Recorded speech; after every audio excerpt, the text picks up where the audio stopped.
Hey guys, it's Ben, and I've recently been getting a lot of questions about the CS106 series on Instagram and LinkedIn, so I thought I'd make a video to address them, especially with class signups literally a day away. This video will contain 4 sections: selecting your first CS106 course, a general overview of CS106, CS106A and 106B. If you already know what CS106 course you want to start with, skip ahead to one of these timestamps.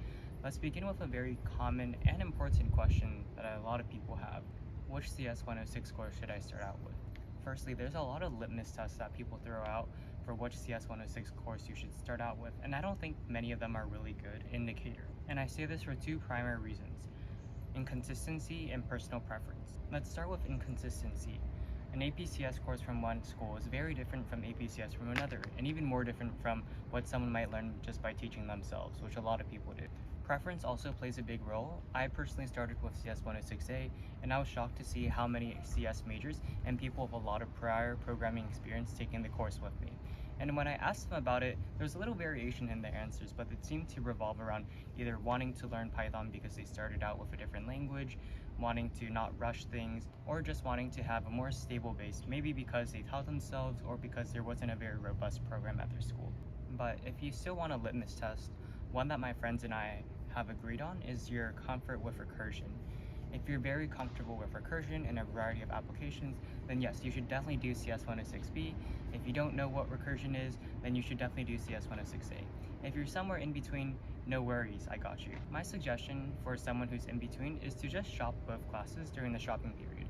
Now, what is shopping? Shopping is a period in the first few weeks of each quarter when you can take and drop as many classes as you want, and testing the waters for the first few weeks can give you a really good, if not the best, indicator for what these classes might feel like. Now let's move on to a general overview of CS106. So overall, this series is absolutely incredible, so amazingly well taught and structured.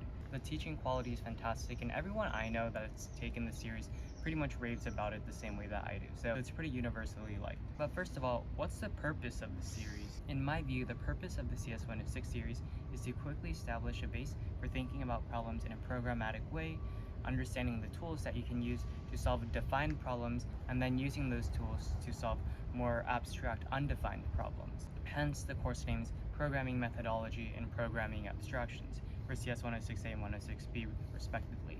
Understanding how to program in this way is so incredibly important that there's an informal saying in the CS department that after you take CS106B, you're pretty much ready for industry. And when I first heard that, I just didn't believe it. How could it be possible that you can go out and do industry work after just literally 2 programming classes? Possibly your first 2 programming classes. But to my surprise, it was true. Well, kind of. As some of you guys might know, this summer I did a programming internship and programming research position, both of which I was able to do pretty comfortably after just taking CS106A, 106B, 107, and a couple smaller like 1 and 2 unit CS courses. In fact, I even used one of my CS106B problem sets to solve a problem in my internship, which was super cool. But there's also a pretty harsh reality to the CS106 series, and it's that it isn't easy, but it isn't super hard either. CS106 series is designed to be challenging but attainable to encourage as much learning as possible. And best of all, the CS106 series has a ridiculous, like truly ridiculous amount of resources at your disposal to help you out and to learn the material. For me, reaching out to my TA and going to Lair, which is like debugging help, was so incredibly helpful, and I highly recommend that other people do it as well.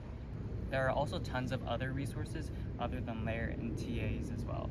You can go to office hours with the instructors. There's also TTL tutoring and pretty comprehensive like drop-in tutoring around campus as well for CS106, since it's such a big requirement for so many different majors. As for tips, I only have one, and it's to start the problem sets early, especially if you don't have a lot of prior programming experience. Okay, great. So now let's talk about CS106A. Personally, I started out with CS106A, and it's hands down my favorite class of all time. And even though I came into Stanford with no programming experience, it was very approachable, very doable, and very reasonable. Even after just a few weeks, you'll be able to write really powerful code. In fact, my favorite program of all time is actually one of the CS106A problem sets, which is a way to edit out moving objects from various photos. And you can do that in just a few lines of code in CS106A, which is really cool. And one small note, I recommend taking this course with Chris Piche and Maran Tahami. They're living legends in both the CS and computational pedagogy worlds, so they're literally the best teachers you could ever ask for. They make the class so fun and interesting and approachable, and for me, I always found myself looking forward to the class. Okay, with the overview out of the way, let's consider the pros of CS106A. Overall, it's really well taught, the instructors are wonderful, there's a lot of support available to you. And it's truly incredible what kind of things you can make after just a few weeks of programming. They're very powerful, very interesting, and very rewarding. It's no wonder that so many people, after taking CS106A, consider becoming CS majors or some adjacent major like SimSys. So what are the cons? In my opinion, there really aren't that many. The only one that I can think of is that the course can be difficult at times, especially with someone with no programming experience. So definitely check out Lair or consult your TA or some other resource if you're struggling. Great, let's move on to CS106B. In general, this is a really good course that I couldn't recommend more. Right off the bat, you're going to be creating some very powerful programs. I think one of the first ones is creating some BuzzFeed/Harry Potter theme house thing, which I personally found very interesting. This is also an incredibly important course. As I said earlier, there's an informal saying in the CS department that after you take CS106B, you're ready for industry. In fact, pretty much all interview questions asked by major tech companies for coding interviews is actually covered in this class or in the homeworks, which makes understanding the material even more important. There is a little steeper of a learning curve than in CS106A if the only experience you have with programming is CS106A, since this is in C++ and not Python, so it can be a little hard to transition to a totally new language. Let's talk specifically about the pros. I outlined a lot of them earlier, so I'll just summarize. It's a very fundamental course where you're going to be learning things that are necessary for industry, getting into industry, like the coding interview questions, and also it's just a fast track to knowing all you need to know as fast as possible. After this class, you'll be able to write powerful, useful, and efficient code. Otherwise, I don't know what else to say. I'm just using a lot of adjectives. So now let's move on to the cons of CS106B. In my opinion, 106B is definitely more difficult than 106A, but not by much.